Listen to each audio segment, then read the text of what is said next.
Hello दोस्तों, welcome back to my YouTube channel Medcore medical lecture. आज हम बात करेंगे चिकनगुनिया के बारे में और डिस्कस करेंगे कि ये इसके कॉजेटिव ऑर्गेनिज्म क्या होते हैं, यानी कि चिकनगुनिया फैलता कैसे है, किसी को होता कैसे है, और इसके साइन एंड सिम्टम्स के बारे में बात करेंगे कि अगर ये किसी को हो गया तो क्या क्या साइन एंड सिम्टम देखने को मिलेंगे, और ये होने के बाद इसको हम प्रिवेंट कैसे करेंगे, उसका इलाज कैसे करेंगे। इन सभी चीज़ों के बारे में हम इस वीडियो में डिस्कस करेंगे। दोस्तों, जो लोग चैनल पर नए हैं प्लीज़ चैनल को सब्सक्राइब कर लें, वीडियो को लाइक करें, शेयर करें और कमेंट करें। चलो दोस्तों, टॉपिक को शुरू करते हैं और देखते हैं कि ये चिकनगुनिया होता क्या है। Chikungunya is a infection which is caused by chikungunya virus, यानी कि ये एक तरीके का इन्फेक्शन होता है जो चिकनगुनिया वायरस के थ्रू फैलता है।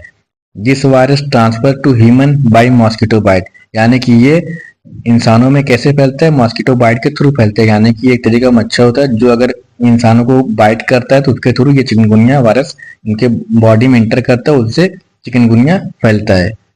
और ये जो मच्छर होता है एक स्पेसिफिक मॉस्किटो होता है जिसे हम एडिस अबुपिक्टस मॉस्किटो के नाम से जानते हैं, जो अपना वायरस बॉडी में ट्रांसफर करता है। It produce symptoms after 3 to 7 days, यानी कि जब ये मच्छर हमें बाइट करेगा तो उसके जो सिम्टम्स होंगे 3 से 7 दिन के बाद हमारे अंदर जाहिर होंगे। चलो दोस्तों, अब हम देखते हैं कि ये चिकनगुनिया फैलता कैसे, यानी कि इनके कॉजेज क्या होते हैं। जैसे अभी हमने पीछे देखा, तो it is called by chikungunya virus, ये चिकनगुनिया वायरस के थ्रू फैलता है।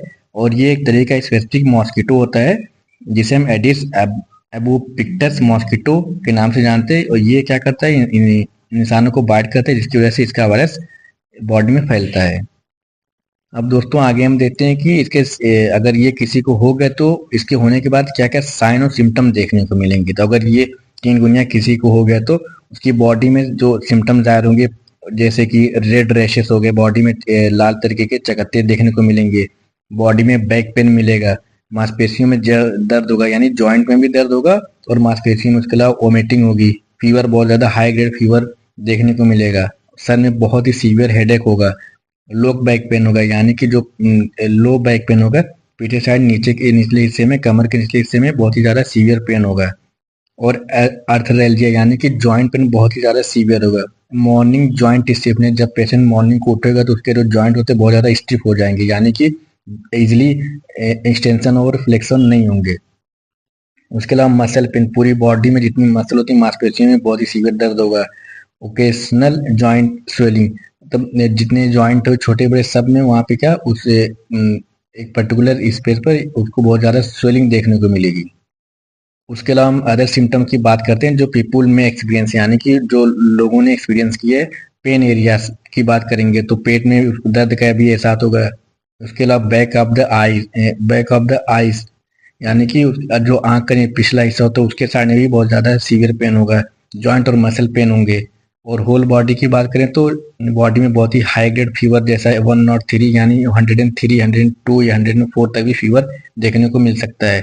और कभी कभी फीवर के साथ साथ चिल्स, ठंड का भी एहसास होगा। उसके अलावा फैटिग, बहुत ज़्यादा थकावट का भी एहसास होता है। और आल्सो कॉमन क्या होते हैं, हेडेक हो गया, ये कॉमन सिम्टम्स मिलेंगे। परसेंटेज जॉइंट पेन, यानी कि जो जोड़ों का दर्द होगा कंटिन्यू बना ही रहेगा। और स्किन में रैशेस भी देखने को मिलते हैं। दोस्तों, हम इसके चिकनगुनिया के कॉम्प्लिकेशंस के बारे में बात करते हैं। तो अगर ये किसी भी व्यक्ति या किसी भी पेशेंट को हो गया तो उसके कॉम्प्लिकेशन में क्या क्या देखने को मिलेगा, तो जैसे कि जॉइंट स्वेलिंग, जितने जॉइंट होंगे वहाँ पे स्वेलिंग, उनके सारे जॉइंट होंगे बहुत ही ज़्यादा स्वेल होंगे, यानी कि सूजन उसमें होगी। उसके अलावा क्या मिलेगा, जॉइंट पेन तो मिलेगा, मसल पेन मिलेगा, मसल स्टिफनेस, मसल में भी खिंचाव रहेगा, स्टिफनेस रहेगी।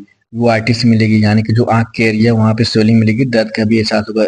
रेटिनाइटिस हो जाएगा, मायोकार्डाइटिस हो जाएगा, हेपेटाइटिस बी हो सकता है। उसके अलावा नेफ्राइटिस, और उसके अलावा ब्लड स्किन लेजन, यानी कि बॉडी में लेजन जैसे फॉर्मेशन हो देखने को मिल सकती है इसके कॉम्प्लिकेशन में। अब हम दोस्तों बात करते हैं कि अगर ये किसी व्यक्ति को या किसी पेशेंट को अगर ये होगा तो हम उसको डायग्नोस कैसे करेंगे। तो कुछ ऐसे फिजिकल अपीयरेंस होंगे जिससे हम, जैसे कि पहला सिम्टम से ही हम डायग्नोस कर लेंगे कि हाँ, जो जो सिम्टम मरीज बताएगा हमें कि ऐसा ऐसा हो, तो हम उससे भी डायग्नोस कर सकते हैं। उसके अलावा ब्लड टेस्ट करेंगे और सीआरपी, यानी कि सी रिएक्टेड प्रोटीन टेस्ट भी करेंगे, सी रिएक्टिव प्रोटीन टेस्ट। उसके अलावा ईएसआर भी टेस्ट कराएंगे, यूरोथ्रोसाइट सेडिमेंटेशन रेट जिसको हम बोलते हैं। और उसके टेम्परेचर से भी पता कर सकते हैं इतना हाई ग्रेड फीवर आएगा, और मांसपेशियों में और जॉइंट में बहुत ही ज़्यादा दर्द का एहसास होगा। और आरटीपीसीआर करेंगे और आईजीएम एलिसा टेस्ट भी करेंगे, इसको कंफर्मेशन के लिए कि पेशेंट को चिकनगुनिया है या नहीं है। अब हम दोस्तों इसके इलाज के बारे में बात करते हैं। तो there is not available any specific vaccination of chikungunya, यानी कि इस चिकनगुनिया के लिए कोई ऐसी स्पेसिफिक वैक्सीन अभी तक अवेलेबल नहीं है। तो it can only treated by symptom, तो हम इसको कैसे सिम्टोमेटिक ट्रीटमेंट के अकॉर्डिंग इसका इलाज करेंगे, जो जो सिम्टम देखने को मिलेंगे। जैसे कि अगर किसी को फीवर आ रहा है तो हम क्या देंगे, पैरासीटामोल की टेबलेट देंगे, दिन में 3 बार दे सकते हैं, 500 mg की या 650 mg की भी दे सकते हैं दिन में 3 बार। उसके अलावा पेशेंट को अगर एडमिट किया गया हॉस्पिटल में या क्लिनिक पर, तो उसको हम जो पैरासीटामोल का इन्फ्यूजन आता है 100 ml का, इसके अंदर 1 ग्राम पैरासीटामोल पाया जाता है, तो उसको भी हम पेशेंट को देंगे। और ये पैरासीटामोल का जो इन्फ्यूजन होगा उसको बीडी में देंगे, यानी कि सुबह भी देंगे और शाम को भी देंगे। अगर उसके अब जब चिकनगुनिया होगा तो पेशेंट को बहुत ही ज़्यादा सीवियर जॉइंट पेन और बॉडी पेन तो होगा, तो उसके तो हम इस पेन को कम करने के लिए कुछ टैबलेट हैं, जैसे कि टैब जीरोडॉल पी, जिसके अंदर एसिक्लोफेनेक 100 mg पाया जाता है और पैरासीटामोल जो है 325 mg पाया जाता है। उसके अलावा अदर पेन किलर की बात करें तो टेफ्लेक्सोन, जिसके अंदर पैरासीटामोल 325 mg और उसके साथ जो कॉम्बिनेशन में पाया जाता है आइबुप्रोफेन 400 mg पाया जाता है, जो फ्लेक्सॉन के नाम से मार्केट में अवेलेबल है। उसके अलावा दूसरी पेन किलर की बात करें तो टैबलेट नोबेल प्लस, जिसके अंदर पैरासीटामोल 500 mg और निमोसलाइड 100 mg पाया जाता है। और जो लास्ट है, ये भी हम पेन किलर का इस्तेमाल कर सकते हैं जॉइंट पेन और बॉडी एक के लिए, टैब डाइक्लोपेरा, जिसका नाम डाइक्लोफेनेक 50 mg और पैरासीटामोल जो होता है 500 mg की स्ट्रेन में पाया जाता है। अब हम दोस्तों चिकनगुनिया के मैनेजमेंट के बारे में बात करते हैं। तो हम क्या करेंगे, जैसे डेंगू में देखा गया कि हम फ्लूइड इंटेक अपना बढ़ा देंगे, तो drink plenty of fluids, use only paracetamol, और उसके अलावा पेन किलर का भी इस्तेमाल कर सकते हैं, लेकिन ये पेन किलर जो होता है डेंगू में कॉन्ट्रा इंडिकेटर होता है। और ब्लड प्रेशर को मॉनिटर करेंगे, पेशेंट का ब्लड प्रेशर डाउन तो नहीं हो रहा है, बहुत ज़्यादा कम तो नहीं हो रहा है। उसके अलावा क्या करेंगे, प्लेटलेट काउंट मॉनिटर करेंगे, सीबीसी कराएंगे कि पेशेंट का जो प्लेटलेट काउंट हो तो वो भी तो कम नहीं हो रहा है, क्योंकि जैसे डेंगू में प्लेटलेट काउंट डाउन होता है वैसे चिकनगुनिया भी डाउन हो जाता है प्लेटलेट कभी कभी बहुत सारे पेशेंट के अंदर। सपोर्टिव केयर इन हॉस्पिटल, अगर पेशेंट को आराम नहीं हो रहा है मेडिसिन वगैरह से, तो उसको हम आईवी ट्रीटमेंट के लिए हॉस्पिटल या क्लिनिक पे उसका इलाज शुरू कर सकते हैं। इंट्रावेनस आई फ्लूइड का, यानी कि उसको आई फ्लूइड भी चढ़ाएंगे ताकि पेशेंट को एनर्जेटिक फील हो। इलेक्ट्रोलाइट रिप्लेसमेंट करेंगे। Blood transfusion, if blood loss अगर बहुत ज़्यादा कहीं से अगर प्लेटलेट डाउन हो जाता है तो बहुत से केसेस में ऐसा मिलता है कि पेशेंट को ब्लीडिंग स्टार्ट हो सकती है। अगर ब्लड लॉस होगा तो उस कंडीशन में पेशेंट को ब्लड चढ़ाना पड़ता है। हर्बल मेडिसिन का और रेमेडीज का भी इस्तेमाल करेंगे। आगे हम चिकनगुनिया के मैनेजमेंट के बारे में बात करें तो during chikungunya decrease body fluid and electrolyte, जब ये होता है तो क्या होता है, जो बॉडी के इलेक्ट्रोलाइट होते हैं वो कम हो जाते हैं, फ्लूइड और इलेक्ट्रोलाइट। तो उसको मैनेज करने के लिए क्या करेंगे, आरएल देंगे पेशेंट को ताकि उसको एनर्जेटिक फील हो। और दिन में एक बार दे सकते हैं। उसके लिए NS 500 ml उसको भी दिन में एक बार दे सकते हैं। और इंजेक्शन पॉलीवियन या MVI, जिसे मल्टीविटामिन इंजेक्शन बोलते हैं, उसको हम DNS में या NS में दे सकते हैं। अगर पेशेंट डायबिटिक नहीं है तो उसको हम DNS में देंगे तो उसको और ही अच्छा उसका रिजल्ट देखने को मिलता है। अगर डायबिटिक है तो NS में हम 500 ml में दे सकते हैं 2.5 से 3 घंटे की गैप के अंदर। उसके अलावा दोस्तों हेल्थ सप्लीमेंट के तौर पर हम कैरिपिल टैबलेट, जो डेंगू में भी इस्तेमाल की जाती है, उसको भी दे सकते हैं। Caripill is an herbal nutritional supplement, यानी कि एक हर्बल सप्लीमेंट है न्यूट्रिशनल, जो न्यूट्रिशनल डिफिशियंसी होती है उस कंडीशन में इसका इस्तेमाल करते हैं। It contains Carica papaya leaf, यानी कि कैरिका पपाया जो होती है पपीते की पत्ती होती है, उससे उसके एक्सट्रैक्ट से ये टैबलेट को तैयार किया जाता है। Carica papaya leaf contain many medicinal component like alkaloids हो गया, ग्लाइकोसाइड्स हो गया और फ्लेवोनॉइड्स हो गए, यानी कि इसके अंदर ये चीज़ें पाई जाती हैं, जो कि एक न्यूट्रिशनल हेल्थ सप्लीमेंट के तौर पे काम करता है। अब हम आगे देखते हैं कि ये जो कैरिपिल टैबलेट होता है, इसके अंदर कैरिका पपाया पाया जाता है, उसके अंदर क्या प्रॉपर्टीज, यानी क्या गुण पाए जाते हैं।